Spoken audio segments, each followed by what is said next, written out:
Hello and welcome to OT, the podcast. We're here to talk about watches, time and how to spend it. I am over my jet lag and I'm still Felix Schultz. Feeling as fresh as ever, Felix. Fresh as a daisy, Andy. How are you doing? Amazing, Felix. Amazing. This episode is, I think it's an episode about how to spend time. How to spend time well. We're it's a bit different. This one we're chatting to a gentleman I've had the honour of meeting a few times over the years. Real name Alan Bloore, known online iconically as Hammer, who is auctioning off his watches very, very soon, in the next few days, with Sotheby's in New York.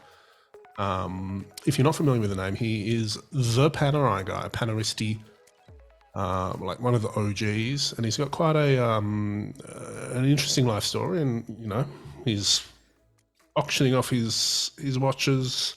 He's nearing the end of his life, which is... he will tell his story, I think, better than we can. But, I mean, Hammer's someone who... I remember when I got into watches, I remember you telling me about him because he's such a unique character and just an absolute big deal and really OG watches. I mean, he's been collecting watches since he was 16.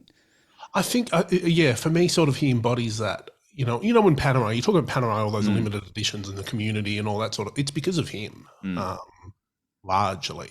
And he sort of, he embodies that sort of collecting community in a really touching way, as we will find out. And he's been someone on our list to have on the show for such a long time. And it's a shame it's taken him selling all of his watches to make it happen, but there is no time like the present. But also, you know, he's got other things going on in his life, as we'll find out. So, you know, chatting to people might not have been his biggest priority, but now he's motivated to, you know, try and get the best result for his estate, essentially. Yeah, and he's done a lot of charitable work. He's done a lot of great things, and certainly achieved a lot with his life. And it's sort of, I'm interested to hear the perspective. I mean, being a watch collector and being around it and kind of having gone through so much, I'm kind of really curious to learn and hear from him and hear his perspective on, you know, these material goods and what his view has been and all that sort of stuff. So that'll be good. He's an absolute legend. You can't take him with you. Anyway, we'll talk about Hammer, you know, as you've said, we'll talk about that far better than we can. Before that, we will also chat to this week's sponsor.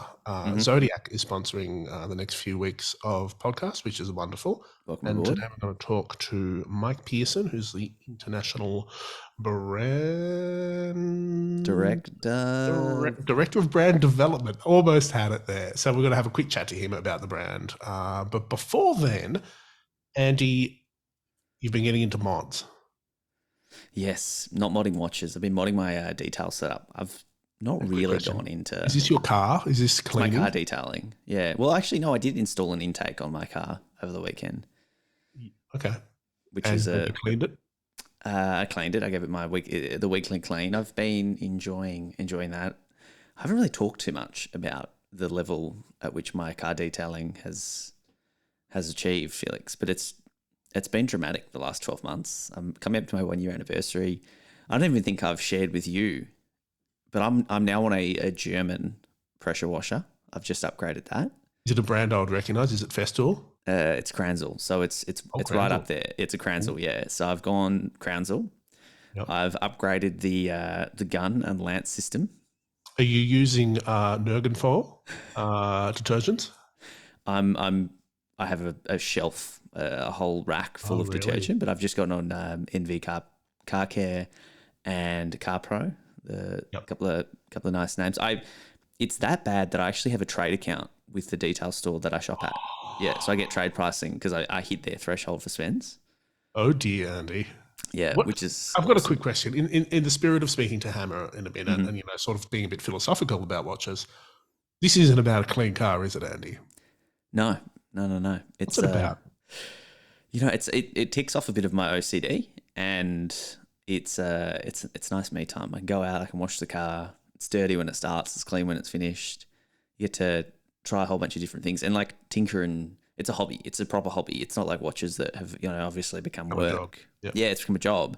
and they're far too expensive to just keep buying watches every week. But you know what? $20, $40, $100 here and there on my detail stuff, you know, and it Less gets the 20% trade discount. yeah, less the trade discount.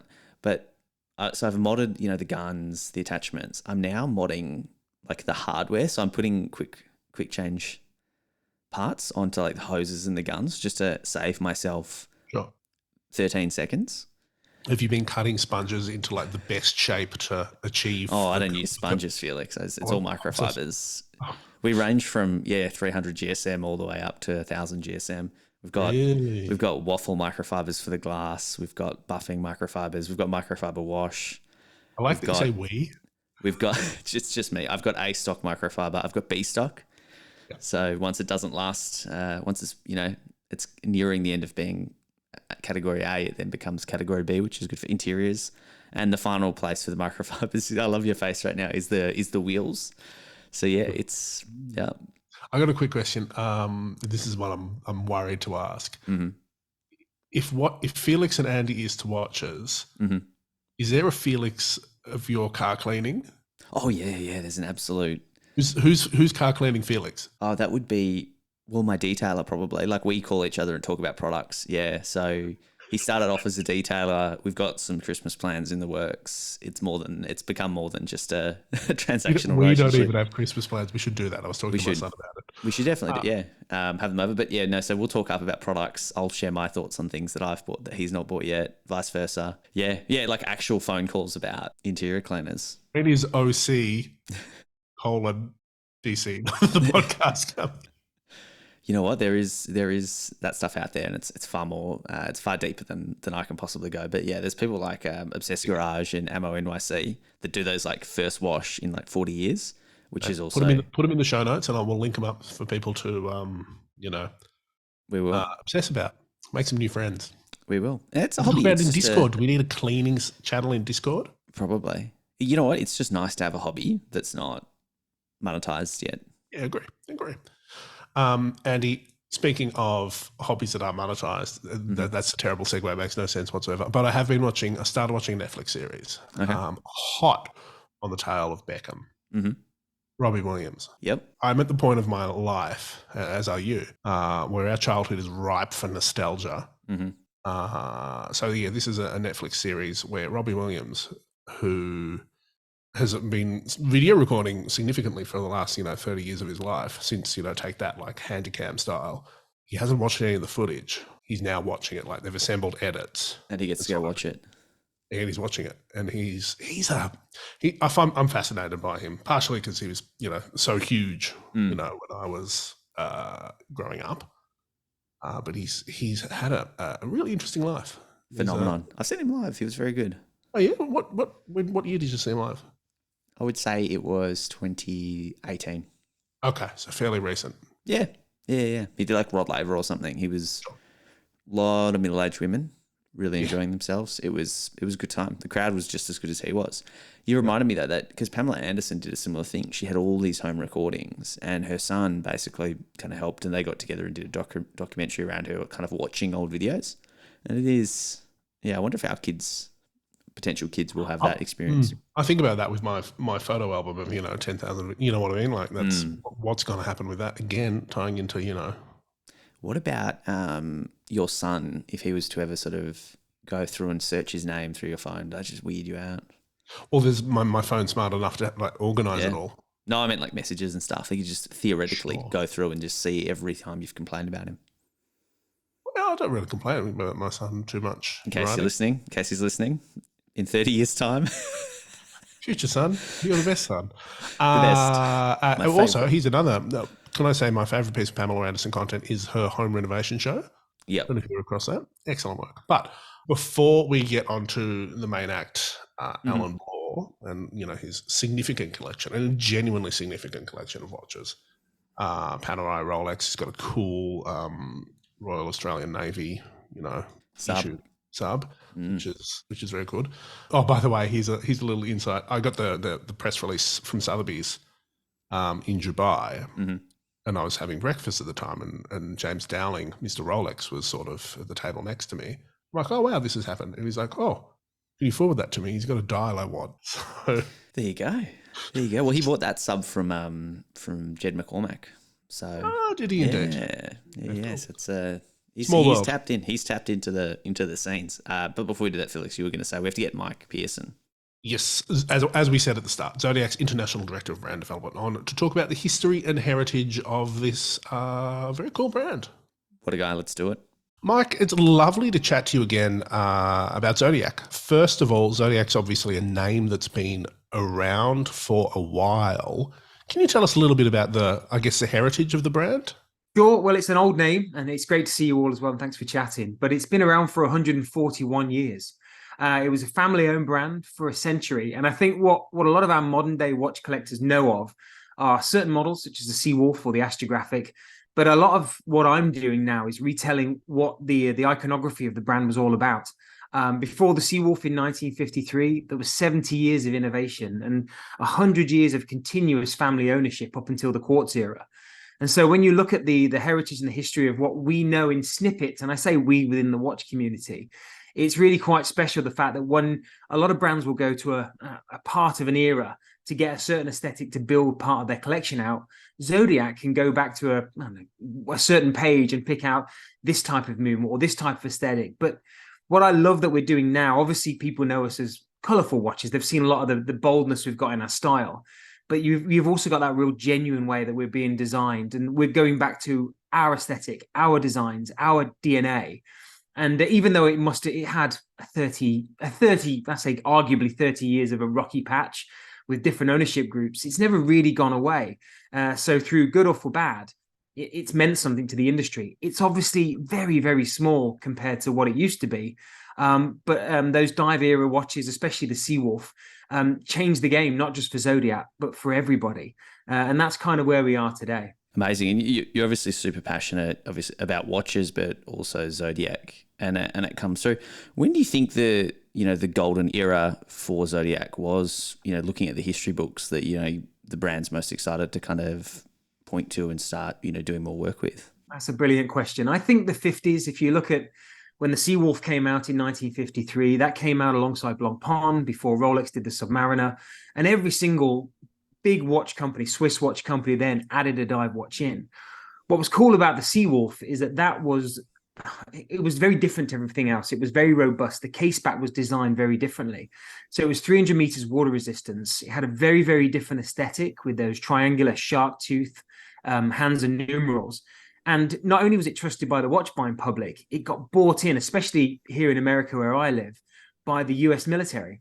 So Army, Air Force, Navy, they took the watch in. And so the next 30 years, not only was it massively successful in terms of the watch community and watch buyers, all types of different people, but it was also all over the world in good or bad scenarios, but it was trusted. And I think that's the best thing I can say. And it got to the point where at the end of the 70s, Zodiac was making 300,000 watches a year. So it was global, it was massive. And it also kept up with the times. It was very innovative with its movement. But if you look at the colors that we do today, a lot of it correlates to what was going on back then. Deco style, very bold coloring. Mm-hmm. Today, we might do it for loom or for a storytelling purpose. Back then, a bold orange was so you could see it under the water as you started to lose the light. So there was always a theme about it. But those vintage Zodiacs, especially what we're doing today, from the 50s to the 70s, I think they're pretty hard to touch. Mike, you mentioned just before about, sort of the communities discovering Zodiac as the brand gets more prominence in the market. Mm-hmm. Are they learning that from you, or are they sort of ferreting out information themselves? Where is this archival knowledge coming from? Oh, I think that's one thing I'm discovering as well. If you look through the vintage Zodiac collectors, through the forums, and there's a really good vintage Zodiac forum out there, the Facebook pages, obviously Instagram, there's a lot of people that would go to what they might have found through their dad or their grandfather and going through old drawers and finding old Zodiacs. And they know that these watches and these movements were built and designed by the Calam family who owned it for that century. Mm-hmm. What I will say that what we've done today, probably better than what's been done over the last 20 years, is that we're respecting what that was. And I think we're trying to marry the two worlds together. So I am doing a ton of podcasts. I'm obviously out there putting the name of the brand out, but we're training the team who we've empowered to sell it, and then you've obviously trained the teams who are behind the showcase, and then it becomes very organic. Then you've got the community that we've got today, obviously through forums, you've got podcasts, but it's also that bit of glass in between the stores, or even the pages on a website, where people are finding out that we've got a great movement now. Everything's mechanical, everything's Swiss. The designs come from a genuine place. And I think we've been known, obviously we're owned by a big company, Fossil, but we're the only Swiss brand that they own. And so what I think we've got to try and break down in some ways is that we're not a fashion brand. We are a Swiss brand owned by a big company, and they're custodians to the name. And as soon as the community started to see that, they were like, oh, it's not just trying to make money, or because we don't make enough watches to make money just yet. We are the best of that group, and they're investing money into where we're built, how we're built, what we're powered by. And the designs, no matter how crazy, when you look through materials or colors or all the different stories that we're trying to tell, you will see Zodiac. And I think that's why today it's really important what we're doing. So yeah, I've had my massive mouth all over the world, but it's taken a village, as they say, and you guys are a huge part of that. So thank you. No, it's Zodiac has an interesting place from my perspective, sort of in the watch industry and in sort of the watch market and for consumers. And as you kind of point out, owned by Fossil, and it's sort of it's got a lot of credibility, which I've always found interesting, despite sort of that ownership. And it's been placed, right up there in the community, places like Hodinkee, places like Warnerwound, which we'll talk about later on. That collaborate with it and stock it. But I mean, Hodinkee's been selling it for a long time, and I'm sort of curious to hear your take on who you think Zodiac is for as a brand, and what Zodiac's place in watches is. Like, what is the offering is sort of $1,500 to $3,000 is sort of where the key price point is. You've mentioned dive watches, but what do you think Zodiac's here to serve, and how does it fit within sort of the watch market? I think in terms of history, I think when you say the word icon, I think it can come across as a little bit self-serving, but I think for what the brand meant, especially when it was family owned for that century, it was a game changer with all the innovations that it made, not just through dive watches, but through mystery dials or first power reserves, first moon phases, even keeping up with quartz by doing the first LCD. There was a lot that was going on with Zodiac. I think today, with our price point and how many we make, which we probably make about 12,000 watches this year, so we're a baby brand compared to the size we were. It's like a startup with a huge history. But I think we sit there as a collector's watch. So if you love your Breitlings, your Rolexes, your Tudors, your Panerais, I think you have a collection. You're lucky enough. I think when you are wearing that type of watch, you also know that if you're hiking, biking, walking, working, going to the beach, sometimes you don't want to wear your sub. Sometimes you don't want to wear your Speedmaster. I think it's important that within your collection, you could then look from the bottom up. What's your first watch? Maybe it's a Fossil, then it's Timex. We've all gone through Storm watches or Adidas, Nike. You go through, you find your place. And then what's your first mechanical? Seiko. What's after that? There's a ton of choice. But I think when you look at our price point, there's not too much, especially with that history within it. And so if we've now, and I think we'll get into the movements later on, we've kind of got to the place where a movement, especially within our community, matters, but it can be trusted. I think we've got a really great product, but also because you've got that history and then something quite bold on the wrist in many cases with the colors and the design, I think we're a really good collector's piece. And so I don't think we're savvy enough to be somebody's first watch, but I don't think we're maybe I think cheap's the wrong word. Maybe we're not as affordable as being your first watch, because it's a good chunk of change. But if you do like watches and you think of Tissot up through to Oris and maybe touching entry-level Tag Heuer, Zodiac can sit there. And that's a really great place to be. And I think we're really, really cognizant of our price point. We're understanding that for 30, 40 years, the brand was kind of non-existent. And I also say this, I think it's good for your listeners to know as well. When Zodiac was first bought by Fossil in 2001, it was a shell. It had been taken apart over 3 different ownership groups. And so it had no reason or rhyme to go back to its great roots. It made fantastic fashion watches with the Zodiac name on it. What I will say to their credit again is that 10 years later, they started to invest back into Switzerland. So that's where the custodian words come from. They've learned really quickly what this name means to the community. And yeah, we're just a few years into really bringing it back, and I'm really proud of where we are. Amazing. I want to kind of ask just quickly, what are the advantages of sort of having such a large group that owns Zodiac? There's a lot of, you start with, I wouldn't say the negatives, but there's a lot of layers, and there's also a lot of educating as well. So if you think about, the ownership group, and then you've got the VPs, and they don't deal in these types of conversations you and I and Felix might have over a beer, or over a showcase in a high-end luxury store. They talk very much on a different level, and I've learned a lot from that. But also they've listened. And so that's been really encouraging that they've listened like that. And so they're maybe the challenges, but also they're the ones that can be fixed, because when they learn, they can attach rocket boosters to it. In terms of the positives, I go into my office, and it's a huge office. It used to be a mall. It used to be, I think, an old, in America, the medical industry is crazy, and they have these huge office blocks, and it used to be one of them as well. So you're rattling around this huge building with a few thousand people, and you can see people designing and stitching in bags. You can smell the tannery when they're putting together these leathers. Then you've got the guys within Fossil. They just did a Disney collaboration. They worked with Star Wars, so you can feel like a kid running around Toys R Us. And then you've got some of the unique things like Scargan that they own, or Armani, which are huge out there in Asia and parts of the world, which maybe I'd never even seen before. And then you've got some of the watch brands like Michelle, who are very, very much an American brand, but for ladies, it's huge. So you can see how they do it. And then you throw that all together, you see innovation and fashion at its forefront with color, material, and design, that sometimes I think the stiffness of the Swiss industry, we can get a little bit, within ourselves, but Fossil and fashion, it doesn't. And so what I will say is we are made in just outside of BLBN. We're going to have a movement factory just next door to that. That's where our magic happens, but the ideas will come from us here in the US. So it's a lovely marriage of seeing where we are, taking the best of it, grabbing the books and the old vintage Zodiacs, and then throwing some of the ideas over to our Swiss designers, and hopefully a good watch will come out of that 2 years later. But that's the big advantage, that you see so much of the industry that maybe we're not privy to in the Swiss world. Fascinating, Mike. We'll talk more about the sort of the movement development side of things in the next episode. I just want to end this chat sort of a quick question.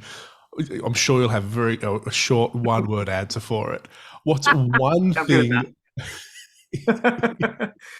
What's one thing about Zodiac's legacy or history that you wish more people knew about?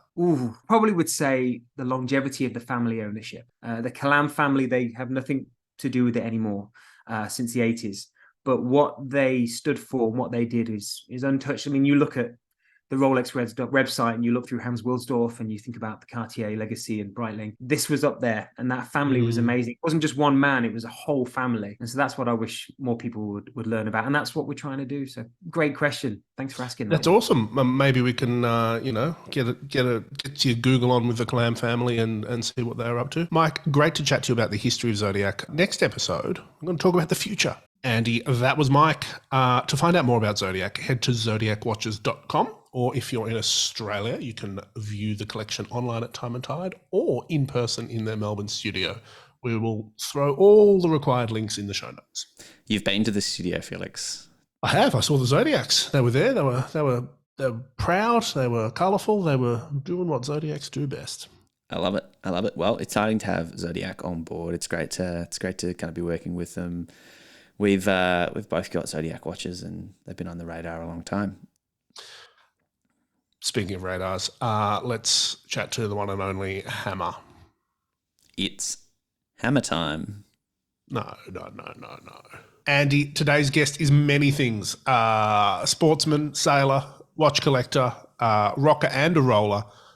For many people, Alan Bloore, as he is formerly known, is known only as Hammer, who is maybe synonymous with Panerai and Panerai collecting. He, the day after, if you're listening to this on Friday, he's on a plane heading off to New York to Sotheby's, where his collection of watches is being auctioned off. Hammer, I've known you for a few years now, but it's such an honour and a privilege to have you on OT. How you doing? Same, mate. And look, I've read everything you've written. I know a lot about you, your history. And it's an absolute honour for me to be here. One, for Revolution as well. The brand is just my favourite brand. And mate, I love your work. You're the only one that can write about such a boring subject and and and find myself engaging with what you're writing. I'm going, oh, geez, that's good. Oh, yeah. And you might be talking about something I have absolutely no understanding of.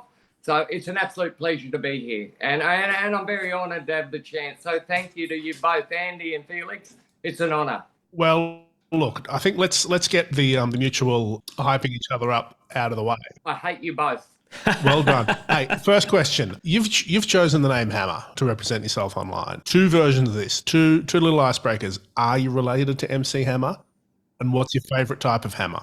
Yeah, no. So you can't see it, but where I'm looking right now, someone in the early 2000s, before the accident, got me the MC Hammer doll. They made a doll, like a collectible, and it's in a case and everything.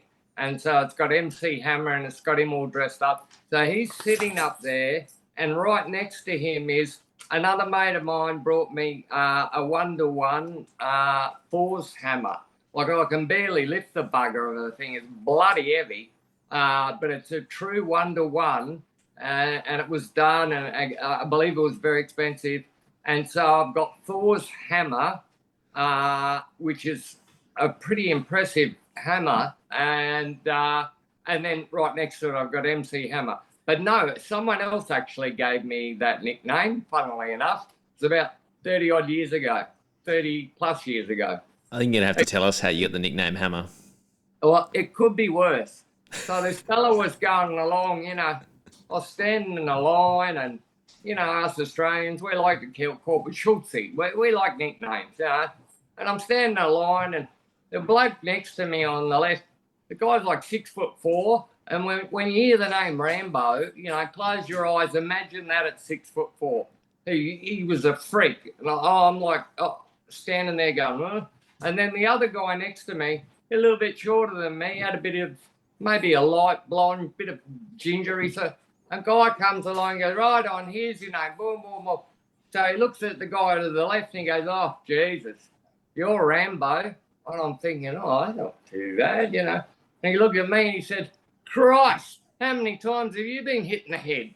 You look like you've been hit in the head with a hammer a million times. I've got a lot of scars in my hairline when it's shaved. And he said, you're a hammer. And I'm thinking, hang on a minute, that doesn't sound too good. And then the guy next to me, he goes, son, have you showered today? Because you stink. You're stinky. And to this day, we still call each other, and we're all still friends. And that guy was so stigmatized, I reckon he spends half his salary on personal hygiene things. Because whenever we're out, we're like, oh, yes, this is Rambo, this is Stinky. And everyone sort of moves away like that. So he's gone through life where I thought, Hammer's not that bad, then I'll cop that sweet. That's a cool nickname. It's a powerful nickname. I like it. Can you tell us why you're selling your watches, Hammer? Sure. So I started in the watch world in about the mid-1980s. And, at a very early age, I knew watches were going to be an intrinsic sort of part of my life. And, I was always really interested. And then when I was 16, I had the lucky chance to tour the Rolex factory. Nice. And so, yeah, it was actually. And when I left with a Submariner, and, kind of the rest is history. So I've always been, since a little boy, I have this affinity for watches. And then would have been about 1997, 98, this thing called the Web of Internet, this Web of Internet, that's what it's called, started. And all of a sudden I could take this passion I had, which extended past the actual outside of the watch, but also to the inside of the watch. And it was like the world opened up. And, I went from a guy who used to sit in a walk-in wardrobe pulling Omega Seamasters apart. One, for example, I remember, just trying to figure out how to take them apart, put them back together again. And I've unscrewed this one screw and the whole thing just went poof. And I thought, oh, Jesus, I'm never going to be able to put that one back together again. And, and then all of a sudden I found this internet, and I found these watch forums, and I found out that I'm not the only bloke in the world that feels this way about watches. There's more. There's more of us. You know, and one thing a lot of people always ask me all the time, because you know it's been a long time now, and they ask me, you know, what's the key to being a successful watch collector? And I've never really thought of myself as a watch collector, but I guess I am. They go, well, what's the key? And I said, well, buy what you love what you buy, and you'll be the most successful watch collector in the world. You know, it sort of went hand in hand. And, you know, then I found a forum, and then I was able to, you know, share this love and this passion, and, you know, and so it was up to about 2005. And it was weird because back then, you know, I found a Panerai, a vintage Panerai in an Italian military. I was a military vintage Rolex collector in the 80s, 90s. And I found this vintage Panerai. And so when I went into the internet, you know, and typed in, and it came up this Paneristi.com. And, you know, I thought, oh, wonder what that is. I go there, and it's an internet. And it's a website, and it's a watch forum. And it took me about 6 months to work up the courage to actually make a post and say, hi, I'm the blunder from down under. And, you know, and I met all of these guys. And over that first 5 years, I guess because we never thought we'd meet each other in person, we tended to tell each other things that you wouldn't even tell your partner or your family. Or, you know, I knew guys who were going through horrible divorces, loss of a family member, you know, and you sort of always felt like you could say anything you want because these people, you would never actually meet them. And so in 2005, I was involved in a maritime accident. And as a result of that, I found myself going down, hitting the water, going under the water. It was like something from a movie, right? And sort of, I'm slowly going down and I'm slipping. And, you know, it was about 5 a.m. The sun was coming up. The top of the water was warm, you know. It was starting to get darker. And like when I'm getting to the waterline, I'm thinking, take a deep breath. And it's not like you go, oh, I've just had a spinal cord injury. You don't think that. And as I'm sinking about 1 meter under the water, I'm going, crikey, I'm going to die.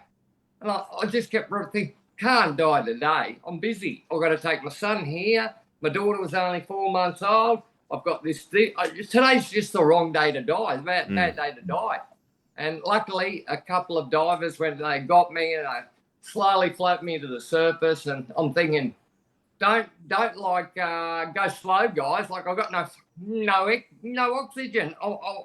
I'm starting to breathe in the salt water. So it's got me there. Helicopter came. They exfilled me.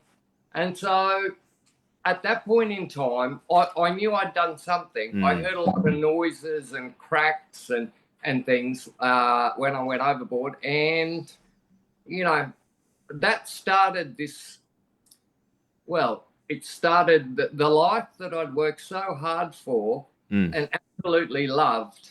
That life was gone and gone forever. And I end up at the only hospital in my state, in Brisbane, that's got a spinal unit. The ambulance loads me there. And they didn't tell me for the first couple of days what I had. I'm just laying there thinking, well, sooner or later, you know, they'll say, okay, well, you're booked in for surgery and I'll be good to go. I didn't know. They keep all that away from you in the beginning. And so, you know,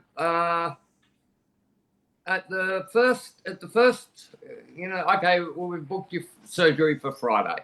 Well, okay, I'm booked in for Friday. 6 o'clock in the morning, you're first in theatre. Okay, great.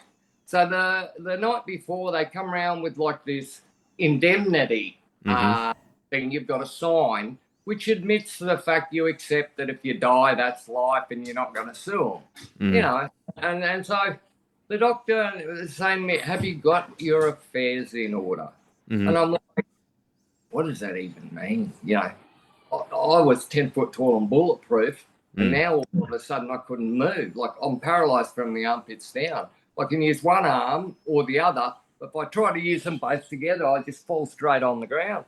And so, you know, and he goes, "Got your fares in?" Or I go, "I don't know. Have you got a will?" I said, "No, never really thought about that." And so the next day, they put the surgery. I had 3 days. Had my family solicitor come into the hospital, and we filled out a few jotted notes, and then he came back the next day, and we signed on the thing, and all of a sudden I had a will. And so the guy's like, "You got your affairs in order, sign the indemnity, off you go." And it was about an 8 or 9 hour surgery. And in fact, it ran so late that by the time they got me out of theatre and post-op recovery, the lifts had all been turned off at the hospital. And the spinal unit isn't in the main hospital. Right. It's like out the back of the hospital. So here I am, I'm on a gurney from theatre. I've just had, 9 hours worth of spinal surgery done.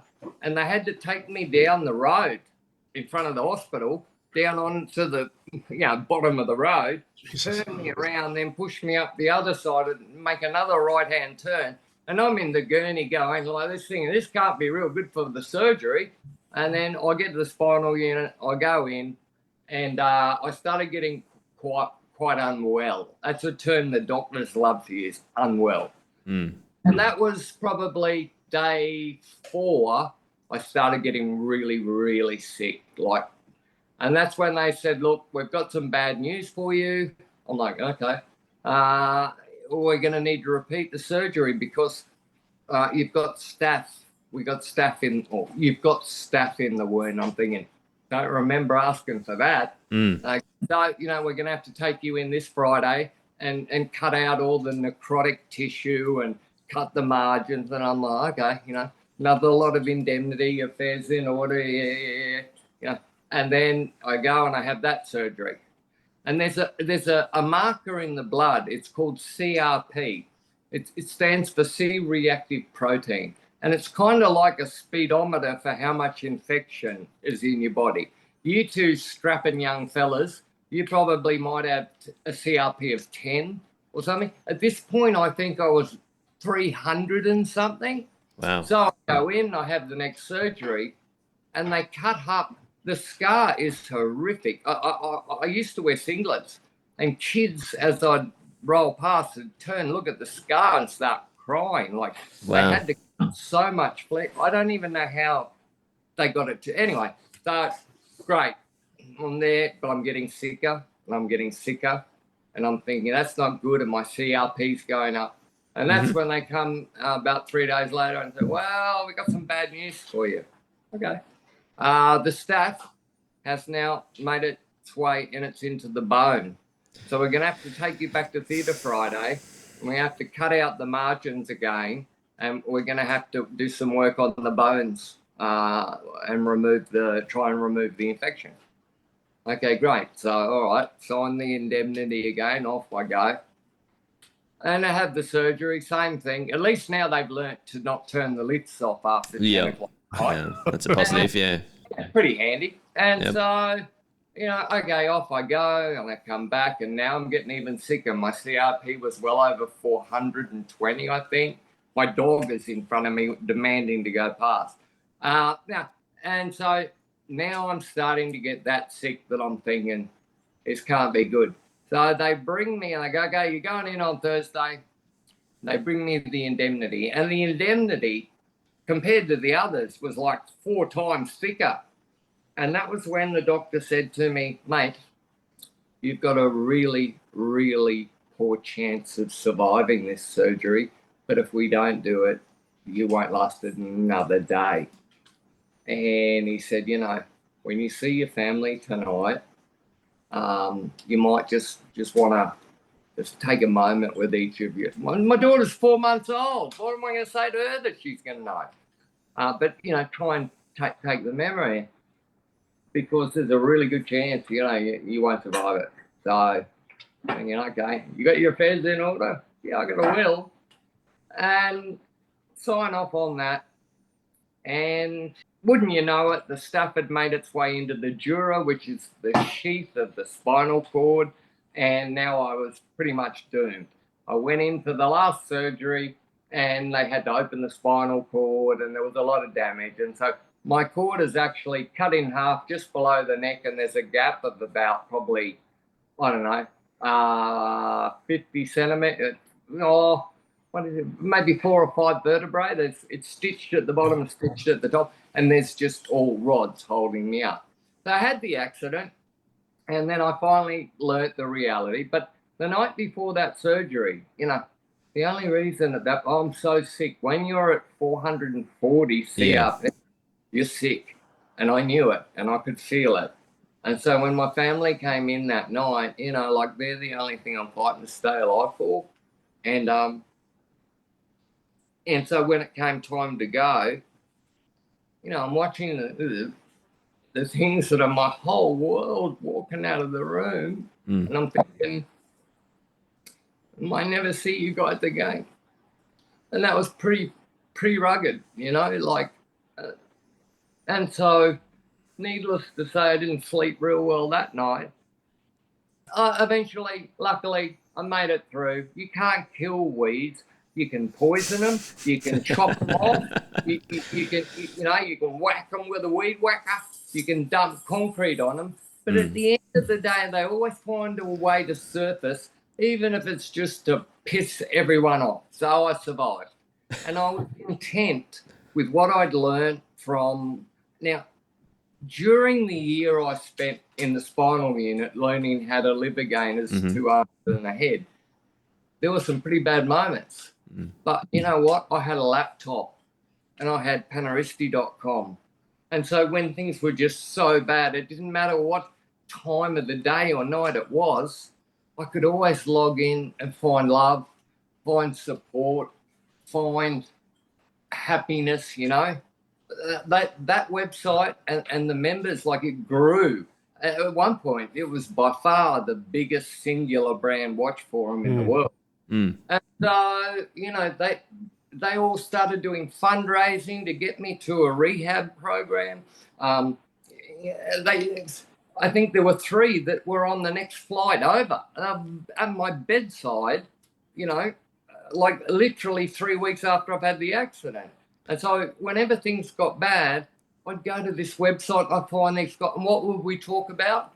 And it wasn't porn, if that's what you're thinking. My wife, before that, I used Not like to Felix. What's anyone thinking that? I heard into soft porn. He likes to be matching, the drapes and anyway, and so the toughest of times, I spent with these people that it meant so much, and then they all helped me. And so what I wanted to do, and I knew that from what I'd learnt, that, any chance of any recovery would only be in the first year. There's a thing called an Asia scale. So the height of where your damaged spinal cord is tells you basically, what will work and what won't. And then there's a thing called an Asia scale. There's Asia A, B, C, and D. And that's the complexity of how badly damaged the cord is. The only time I've ever got a bloody A in my entire life was then. And guess which one is you're totally stuffed, mate? An A. If I'd have got a D, which I'm used to, I'd have been great, So anyway, about 3 weeks after the accident, after I finished a year in the spinal unit, by myself, I'm on a plane, and I'm on my way to America, to a place called Carlsbad, to go to a spinal recovery program. And my mates got me there. They helped me. When I arrived there, there's like 120 people had flown in from all over the world. Wow. And we had the first ever. Back then, I could be wrong. I'm wrong a lot. But I'd never heard the term GTG or get together. Yeah. And so we had as far as I know, we had the first ever GTG. SoCal, actually it's in the back there, at 2007. And so the funniest thing was, here I am, in this, and here's these, I think it might have been 120 people. I can't remember. The thing is, I didn't know who they were. Yep. And so they're all giving me hugs and everything. Yeah. And I'm like, excuse me, could you just tell me what your login name is? Oh, I'm Heavy D. Oh, Dennis, shit, how you know, how's the kids? Your son's doing well at uni? Like, and so everyone that came to give me a hug, which went for like I had to ask them what was their login. And it was this incredible bond. It's like meeting a super big celebrity like Way or Felix or something. Yeah. You know, you know so much about them. And it's bizarre. And they know so much about you. It's like family you just hadn't met yet. And, you know, during that time, they got me through the hardest part of it. And, you know, it was incredible. I would never have survived the accident if I hadn't, in 1999, bought myself a Panerai watch. And in 1999, I found eBay too, which that was bad. I should have skipped that. But I found that's been expensive. But I found Paneristi.com. And here I am surrounded by 120 people flying in from all over the world to support me and give me love.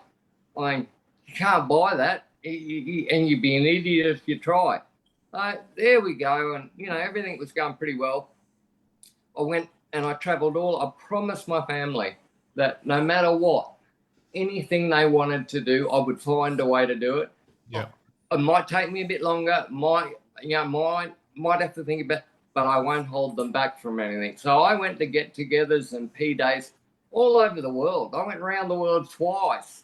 I didn't let anything hold me back. Mm-hmm. In fact, it was 2019, everything changed for the second time. So that life number 2 that I'd worked so hard for, I didn't love it, but I liked it. It was good. I went to New York to one of my best mates, Jeff Hess, was running this vintage Rolex get-together. So I went there, and on the way, coming back from New York to come home, stopped with a mate in Minnesota and got a taxi. Taxi driver dropped me off the top of the ramp hoisting, fell 1.2 meters to the ground, crushed legs, and so that then put me in bed for 3.5 out of 4.5 years. So, you know, and for those first 2 years, when I say I was in bed, I didn't get out of bed, not for anything. You know, I had six leg surgeries, I think. You know, in any event, getting to the main point of why am I selling and what's prompted this? I've heard the question, are your affairs in order? And I thought, yeah. So it would have been April. I spent 4 months, April, May, June, July, in 4 different hospitals. And at one point, my CRP was almost 500. And I remember, because I can't sense movement, but I remember hearing noises and running and people yelling and screaming. And I could just hear this guy going, Mr. Bloore, Mr. Bloore. And I'm thinking, he's been gone a long time now. I don't think you're going to find him. Because no one's ever called me Mr. Bloore. No one. Like my dad was Mr. Bloore. Yeah, I've been called Hammer for I don't know how long before Paneristi. And so, you know, I've sort of tried to open my eyes a bit. And this doctor, he was a doctor, he's about an inch away from my nose yelling at me. And I'm thinking in my head and going, I've got a bloody headache, mate. Can you ramp the volume down? He goes, Mr. Bloore, you're very unwell. We're rushing you to ICU. So I get to ICU and he says to me, he goes, so, you know, your affairs are in order. And I'm thinking, yeah, I've got a will, you know. Yeah, I'm thinking about it. I went, yeah, I got a will, but it's pretty bloody dated and a lot's changed since then. So he goes, your affairs in order. And I said, oh, why? And he said, we don't think you're going to make it. We rang your wife. My wife was on holidays in Adelaide, which is about a 4-hour flight. She'd only just landed, and they rang her and said, if you want to say goodbye, get on the first plane back, you might make it. Bring the family in, which is my 2 children. And, you know,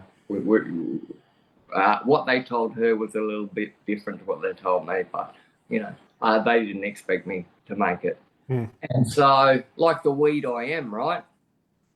You know, he's in there and your affairs in order. I'm like, And so, of course, she arrives rushing in there the next morning, and here I am still alive. And she's like, I knew it. I knew I couldn't be that lucky. I knew I couldn't be that lucky. There's no way he will die. He just doesn't die. He doesn't die.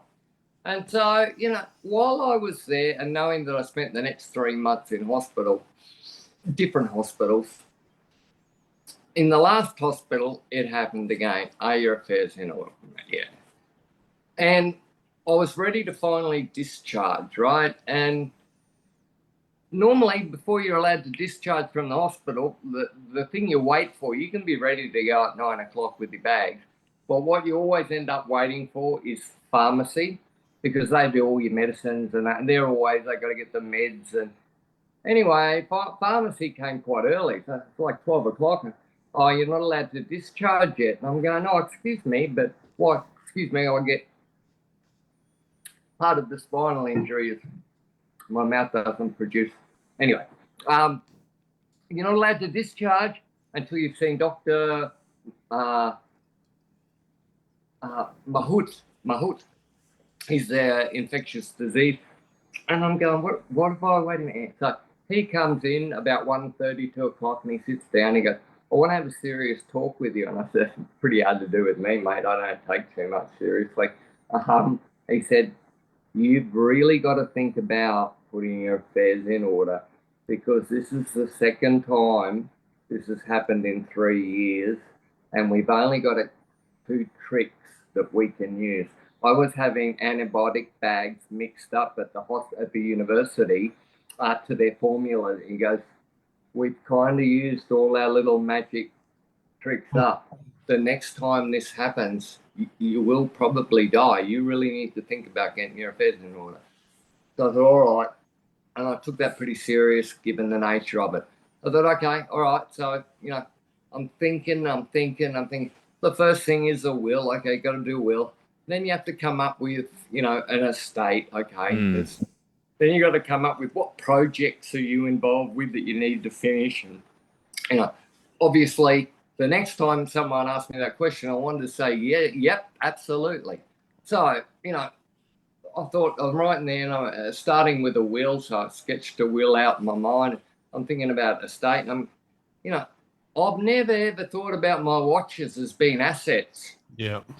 But they are, I guess. You know, to me, they're my love, they're my life, they're my passion. I build my own watches. I've learned how to anglaise, perla. You know, I mean, how can they be assets? But they are, and they're the most important assets to me, because that's my life's love. 30-something years of collecting, and you know, I keep thinking. You hear it a lot, but the watch itself is just worth the sum of parts, right? Mm-hmm. What makes a watch worth more? It's the history, whether it's ancient history from World War II or modern history. You just got married. Sure. It's about a time. It's about a place. You know, people don't sell watches. Watches don't sell watches. Stories sell watches. And every watch I've collected has a cool or a great and interesting story behind it. And I thought, if I am not involved in the process of seeing the transfer of safe custody of the most important things in the world to me, you know, the thought of me dying at the next time, some stranger with a bloody letter to go into the safety deposit box, just grabbing all these watches that some of them, one took me 12 years to buy. You know, and just grabbing them and writing down the number, right, and flicking them off, and off they go.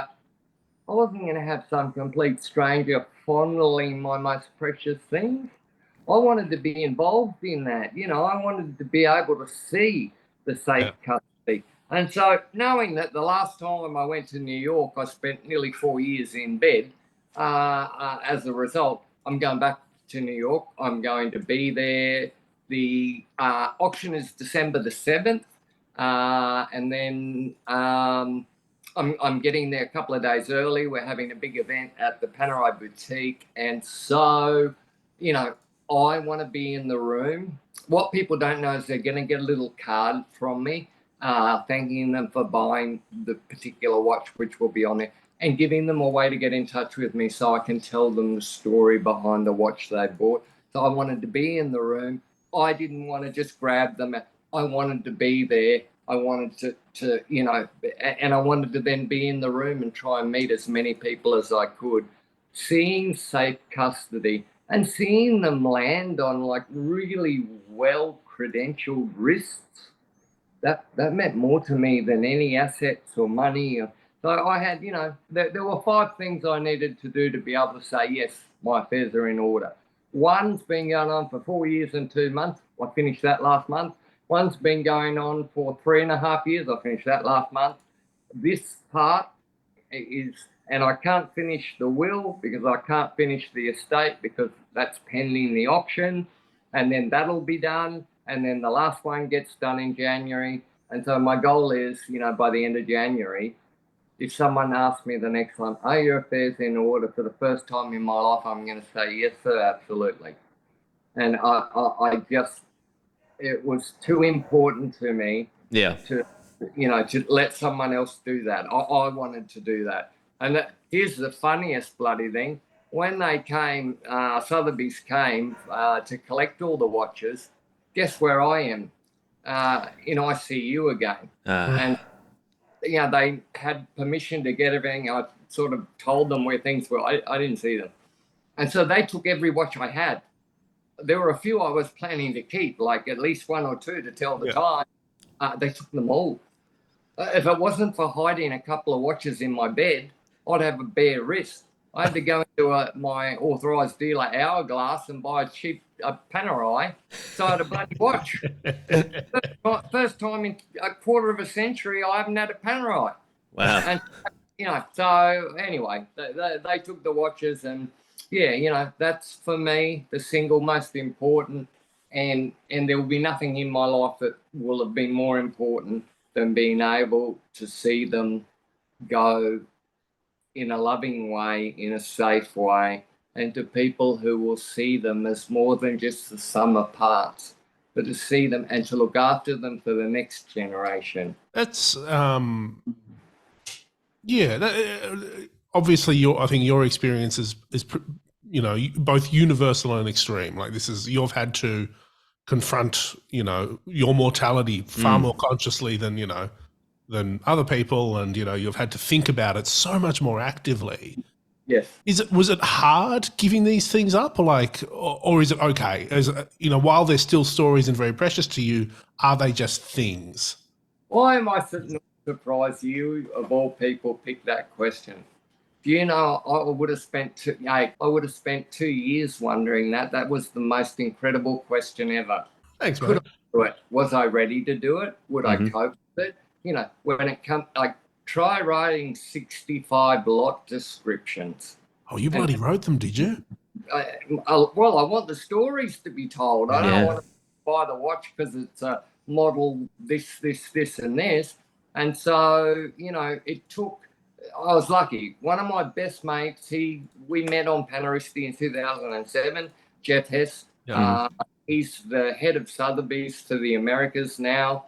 He came with Vincent, his next head, and then probably the world's greatest vintage Rolex expert, Jed Lee. Yeah. They came and they got, and so, I thought about it, was it going to be hard to let them go? Was I ready to let them go? And, I thought, well, it's got to have, it was really sad. And so every day, I'm spending 4 or 5 hours a day on the phone, and of course, Sotheby's are all excited and this is going to be great. And I'm going, not so much for me. But I got past that. There was a lot of sadness, but a lot of that is going to be gone when I see them and when I get to meet the people who have got them. And I can say that in the last 3 weeks, I'm finally really at peace with it. But it was really hard. I thought, got to do it. It's got to be done. If I don't do it now, it'll happen the way I don't want it to happen. So, just idiot, turn your brain in and cop it sweet. I've copped a lot of other things sweet. So, it was sad, but I reached a point where now I'm really happy about it. Like I can't wait to meet the people and talk to people who are going to look after them for the next generation. Like, That's kind of great. cool. Well, it's also a burden as well. That's sort of, I mean, obviously the burden of having to deal with it all, but the burden of hundreds of thousands of dollars of watches that you've been the custodian for and you've looked after, and you've had to insure and you've had to do all that stuff with it. Now you kind of don't. It's sort of liberating in a sense. And also, you don't have to leave it for your family as well. Like, it's your responsibility. Again, Felix, you're right on the money. So when my mum passed away, the place where my mum and dad lived was full of a lifetime of treasures, right? But in reality, when they pass, there's some things that are saleable as estate items with a commercial value, but 90% of the things end up in the rubbish. And so I skip rubbish. It's like a bin, they got 20-foot shipping, and we'd throw the rubbish in rubbish. On the very last day I left and locked the door for the last time, I wheeled over to the side of the big garbage thing with all the last lot of garbage, and I couldn't see over it. But back then I had a lot more function than now. I reached up and I grabbed the top of the side and I pulled myself up and I looked out, and all I could see were things that reminded me about mum and dad. Like my dad was my best friend, my best mate, best man at my wedding. Like he's the best friend I've had, and my mum was even better. And so here I am looking at all these memories in the rubbish bin. And so, I thought that is one thing I would say, again, important that you mentioned that. I wanted to save my family that. I wanted to save them. And not just the watches. I'm letting go of just about everything. I don't want them to ever have to know that feeling I felt that day, because you don't forget that feeling. It's with you for life. A bit like herpes and old luggage. Once you get it, I think it's with you for life. That's not, let's not talk about Felix too Yeah, much. This is about you, yeah. Wherever you go, there you are.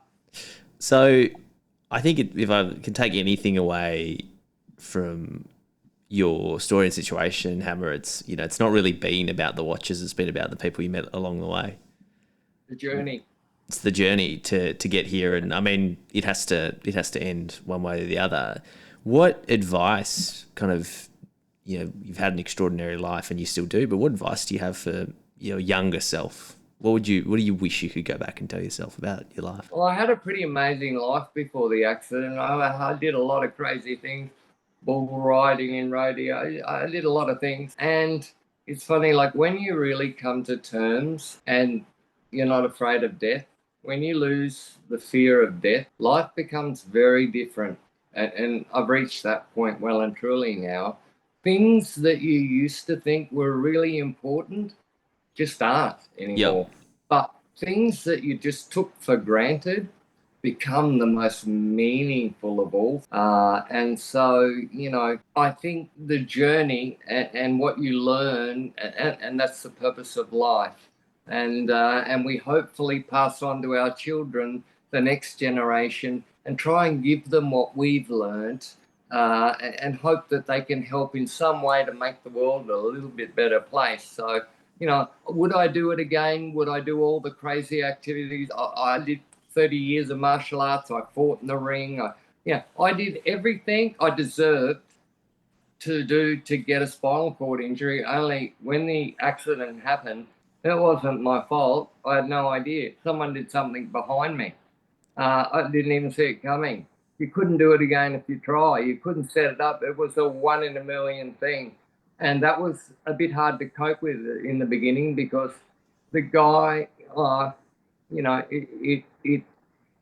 you wonder a lot, would it have been easier if it was your own fault? Because then at least you could self-hate on yourself and blame yourself. But when it's someone else's fault, I don't know if it makes it easier or not. I'll never know the answer to that. But, just hey, that's what God put in my pathway. And, I always think You can get knocked over, and I've been knocked over a lot in life. I've failed as well. I've failed more times than I've scored, but as long as you keep getting back up, that's all that matters. You know, now my life is not that great, and I'm not afraid of dying. And I know, in fact, the last time I was in ICU when they came to get all my watches, I couldn't be involved in that. Like, I never even got a wrist shot of all of the watches together. You know, and so, you know, I just sort of look back now and think life is about the most simplest things. I've got a dog that's your life becomes so minimalistic, you know, and it's not about what you have or where you go or what you do. It's about the moments, and it's about the journey, and everyone has their own journey. And, you know, you try to make the most of the journey. And for me, you know, our watches, from the time I was 8 years old, there's a story about how I went and found and bought my first watch. You know, watches have been the biggest part of my life. And the other thing I decided to do in 2013, I trained every day at a place in Brisbane called Sporting Wheelies and Disabled Association. So Panerai has a get-together every year. It's called P-Day. And I used to make a watch, and it would be auctioned. Yep. And all the money went to Sporting Wheelies. And I started racing in the world's most dangerous endurance tarmac rallies, like Target Tasmania, like 7-day, all-day tarmac racing. And so I wanted to raise $100,000 to bring that program I went to in America here to Brisbane. Yeah. And every year I made a new watch, and every year I learnt a new skill, you know, open working, chamfering, or, you know, and every year I wanted to make the next watch better than the first. And I've raised well over $250,000 for them. Hey, that nice. program is up and running now. And had I been an Asia D and not an A, I probably would have gone to that and I'd be up and moving. But you know, it feels great to see I got to see a lot of other people doing that program, and knowing that what I was doing by making watches and auctioning them at watch events was helping people walk again. I mean, what could be better than that? Yeah, that's genuinely amazing. You said, Hammer, that, you know, Sotheby's took all your watches except for a few, and I understand. So they're auctioning off 61 of your watches. I think so. Yes. Are you keeping any, like, for your family or friends, or? Yes. What can you say? What watches, and how was that decided? Okay, I'll give you one quick one. So yes, I demanded 3 of them back. Actually, 4 of them, because 3 of the 4 are written in my new will, by the way. It's waiting to be done. I've gifted them to people, mates. So they can't be sold because they're being, and in fact, not to let the cat out of the bag, but a certain individual in, hope he's not watching, he wouldn't be watching it. He's about to get the shock of his life December the 6th at the event. So I kept, you know, a few watches, but only because I'm giving them to people. And that must be cool. The first one will be given on December the 6th to a man who I just fucking, oh, sorry. No, it's okay. That's fine. That's fine. I love the shit out of this guy. You know, he's a hero to me, and so I can't wait to give it to him. It's a really nice watch too. And so there's one watch. I remember I did this 3-hour interview. As you can tell, I'm not short at talking. I don't die, apparently. I really suck at dying. And but I've got no problem talking. But I did this thing with the Financial Times, and I said, so, and I, you know, when you start making your own watches and taking an embarge and trying to, you know, put modules onto it and, you know, doing all of, you know, every year trying to learn even black polish, you know, I mean, it was crazy. I remember one day I had 6 bridge screws and I wanted to black polish them.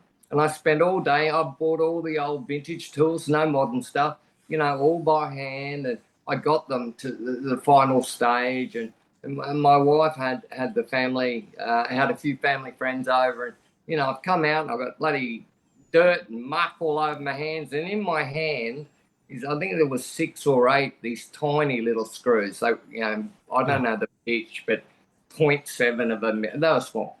And I'm like that. I go, look, just look. And I'd move my arm. Let's tilt it. And I'd go from chrome to black chrome. And they're like, is that what you've been doing all day? I go, yeah. Didn't you start that at like 7? Yeah. And that's what you've done. I go, yeah. Okay. Happy trails. Whatever makes it, what was it? Whatever floats your boat. So, yeah, you know, but here's something that I don't know that anybody knows, and it might be a bit of a scoop, and it might ask a few questions. Perhaps I'm wrong, but I've always loved Daytonas. I've got some incredible vintage Daytonas in the auction. Some that, anyway, I love Daytonas. I love chronographs, bicompacts. You know, I love chronographs. And so, you know, in my life, I would say that 85% of all of the watches that are at the auction have never been worn. Wow. Maybe 90% have never been worn. They've been on my wrist for a photo, but I didn't buy them to wear them. In fact, I bought a lot of watches I don't even really like, but I didn't buy them for the watch. I bought them for the so much more than just the watch. I bought them for the story and the history. And so I don't need to wear them to get that. And so, you know, I'm a watch collector. I've got a great collection, but I don't wear the collection. I've got about 6 or 7 watches that I just always wear, and I rotate those. So over the years in my watches, I've had so many of the Zenith-based El Primero Daytonas. Then, what was it, like 1998 or something? Rolex came out with the 4030, their first in-house caliber, and then eventually the 4130. So they started with the 116520 and the 116. You know, that range of references, right? So I've probably had 12 or 13 of the Daytonas. I used to love putting, you know, the exotic dials in and fitting the red hands, and you know, I love Daytonas. And so one day I've got in 2017, I got the chance to buy a platinum Daytona. I saw it the year before it came out with the novelties, right? The second I saw it, I'm like, that's me, I'm done. That's it. Where's the checkered flag? And so the following year when they became available, my authorised dealer here in Brisbane at Hourglass, I think Kevin now, I think he had 4. Couldn't sell them. I couldn't sell. No one to buy them.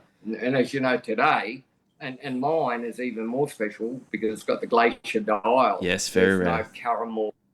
Oh, yeah, it's got the big. So, you know, I love that watch. It's so freaking heavy. I'm in the wheelchair. I don't even need to think about what watch I'm wearing, right? Because as I'm pushing the wheelchair, I'm making these long concentric left-hand turns. The watch is so bloody heavy that when the arm went down, and so, you know, I'm going, I got the platinum Daytona on today. I'm going to the left. And so I had, it weighs a ton. So I was sitting there, and I think I had a 116528 and a couple of 1165, and I'm looking at them all, and I'm thinking, something's just not right. And for me, it's the things that really excite me are the little nuances, little things that nobody's ever spotted, like, you know, like on an early buckle where there's no mark, whether it's stainless or finding in the bloody weirdest, in the middle of the underside of a curve, finding a stamp. So I'm looking, I'm just going, something's wrong here. Got the micrometer out. The platinum Daytona is slightly bigger. The case is bigger than a regular, than all the other Daytonas. It's bigger, slightly bigger. Mm-hmm. Can you imagine retooling the 2 or 3 lines? Yeah. Now, maybe I don't know. You know, maybe I needed glasses, but it was slightly bigger. And I thought, how cool is that? Like, it is slightly bigger. Platinum. Yeah, and so the platinum. And so I got that one. I loved it. I fell in love with it. And my son saw it one day, and he said, "Oh, Dad." Of course, he's a bit of a watch geek. Don't know where he got that from. Probably his mother. His mum, yeah. He certainly didn't get his good looks from me, that's for sure. But you know, he saw it and he's like, "Oh, Dad, I've never said this to you before, but Dad, please don't sell that one. Leave that one to me." And when I was asked the question about what watch am I keeping, I'm keeping that one because he's going to remember me wearing it in my final years. And so when I'm gone, he'll always have that watch and it'll always remind him of his dad. And then when he has kids, maybe I have a son, and one day he'll be able to pass it on and say. And so that's a watch where there's no story. You know, there was no story. I bought it simply because I absolutely loved it. And so I'm putting the story. It might be a crappy story, sure, but I'm giving the watch a story. He'll add to the story, and then hopefully his next generation. And so maybe over time that watch will have a story. So I'm keeping that one. And I'm finding it very hard to sell my vintage California 3646 vintage Panerai. That's another one that they're trying to pry me out of, but you know, at the end of the day, time to let go. It's time, you know, just time to let go. But yes, I'll end up keeping probably 3. And that's separate to the 4 or 5 that I'm gifting to people. So there are a few. Yeah. Amazing. Well, it sounds like you got good reason. I'm sure Felix will look forward to receiving his Patek on December 6th. Yeah. I got the wrist for Panerai. I've actually got this Omega that I got in the 80s. It's really good. It's a bit of a project though, but I'll send you as many parts as I could find on the floor of the wardrobe.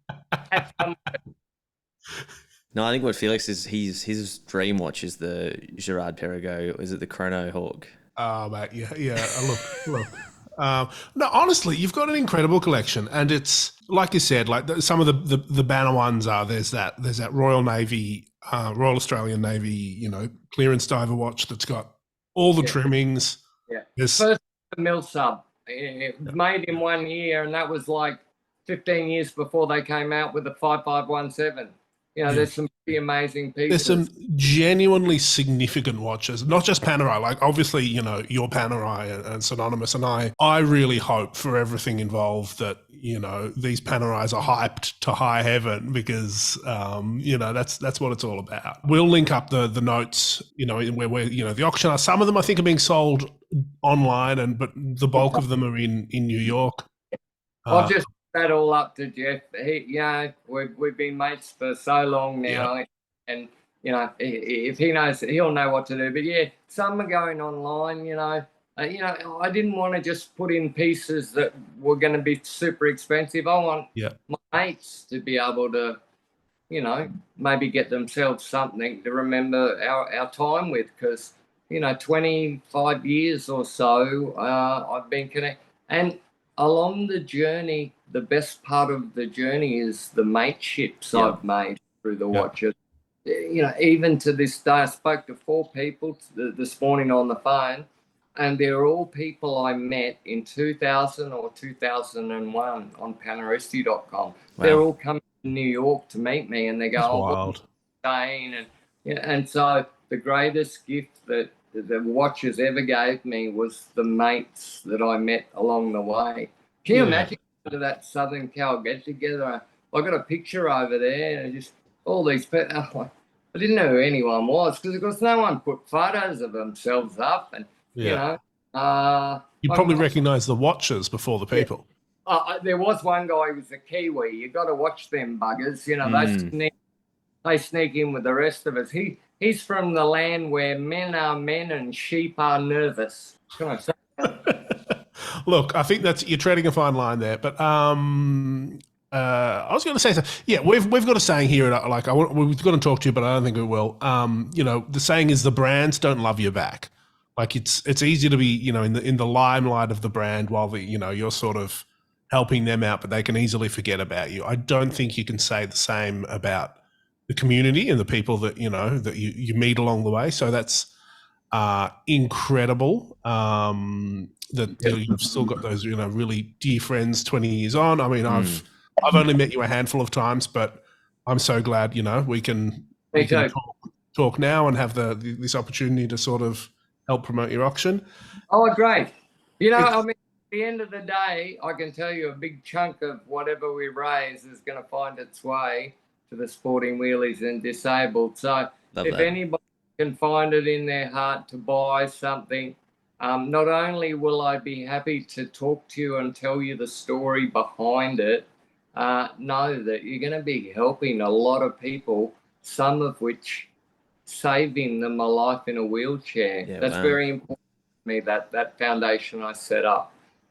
Every cent goes direct to them. I'm not even involved. They donate to them. So, look, if anyone could think of if anyone could find it in their heart to buy something, that would be or great. even just bid a little bit, bid the price up a bit.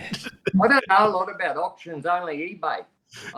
They're the only auctions. So I've never really, it's kind of a first for me. I don't know. I've been learning it. Boy, oh boy, is it involved. Yeah, mate. 4 months worth. The last 4 months, I've been just churning it every day. So, yeah. Lucky you got Jeff Hess to look after you. That helps. Having friends at the You're in top. good hands. You're in safe hands. He's a legend. And I got Jed too. And yes. Yeah, the greatest. Because the hunt for the watch it's like, I call it an Indiana Jones moment. That one watch, 12 years I tried to buy it. First took me 4 years to find who owned it. Then every year, every 6, just a quick little email. Hey, just saying hello. Remember, if you ever want to sell it. 12 years later, the guy goes, well, my son's off to, so he needs a college degree. Do you want to buy it? I'm like, let me think about it. Yes. So that's an Indiana Jones moment, the hunt for that piece, that next piece, that hunt that you start, ask this guy, but he saw that. But that hunt, and then when it's finally within your reach, you start getting an Indiana Jones moment. And guess what? Sometimes you just don't get them. You miss out. Someone else paid more. That's life. That just makes it even sweeter when you do. And now you're part of that hunt as well, because I got the email from Sotheby's, just like a press release email, when I was in Dubai, and I was having breakfast with. Doing it tough. I was doing it tough. It was very, very difficult. I was there for a watch event, and James Dowling, Mr. Rolex, was on the table next to me. I said, "Oh wow, Hammer's auctioning off all these things." James just listened up. He said, "Oh really? Can you send that to me? He's got a Rolex dial I want." So. Well, it's funny because I've got a dial that he sent me a few years ago that I've been working on restoring for him. I owe him a dial and a story. Maybe that's it. Yeah. He's a good cat. Yeah. He'll call you to collect. Okay, I'll see if I can't try and prime him up with something. Maybe I can get it together faster. Of course, when you're in bed, what do? I can't do anything. Not like I could start working on his dial. But what a strange coincidence. Yeah. No, I owe him a dial and an explanation. Yeah. Anyway, Hammer, it's been truly an honour to know you and to speak to you, and really great for you to tell your story. And all the best with the auction. Thank you. And like I said, if anyone can find it in their heart, just know that some of the funds are going to the right places. And of course, I've got children and a wife that are going to need to be looked after when I'm gone. And all I can say is, when I was 8 years old, my dad was a stockman.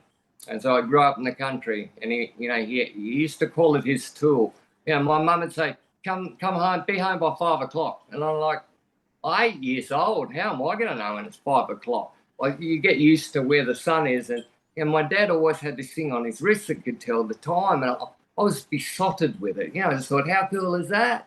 And so when I was 8, I started saving money, mowings, and, for 3 years to save enough money to take a 3-hour bus trip into the city to Brisbane to buy my first watch. And, I used to get in trouble at school because I was sitting there looking at it, watching it, teacher, what's distracting you? So, my love of watches has made my life so beautiful, and the people in it so beautiful. I can only say that if what I've got is as a result of being a watch collector, we need more watch collectors. If you're sad or you need passion, think about putting it into the watches, because it's the people and the journey behind the watches. It just makes them so much more.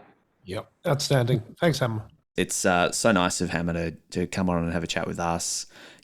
Time's so precious, and I'm grateful that he spent an hour or so with us talking. Yeah, it's important. And it's good to think about these things, I think, beyond that acquisition side of it. Mm-hmm. As always, thank you so much, first of all, to Alan for coming on. I know, time is precious, as I say. Thank you so much for this week's sponsor, Zodiac Watches, and to Mike for jumping on. Also, thank you to everyone listening. Andy, how should people, stay in touch with us and, get involved in chats? Our Discord is the place to start. We talk about it every single week. That's because we're talking in it every single day. So that's the place to start. Obviously, social media, ot.podcast on Instagram. We'll link up everywhere else. Of course, Felix. Like, subscribe, tell your friends, talk about OT the podcast, share it to your Instagram stories, scream it from the rooftops, gift someone an episode for Christmas if you can figure out how to do it. Look, we've got an e-commerce platform set up. If you want to specifically buy an episode, we can make that happen. We will do a tailored episode just for your loved ones for Christmas for the small price. We should like Cameo styles. We'll do a custom episode for $5,000. Oh, bargain. Felix, don't tell me off. He's messaging me saying it was too cheap. Per minute, Andy, per minute. Per minute, yeah. All right, we'll see you next week, guys. See you later.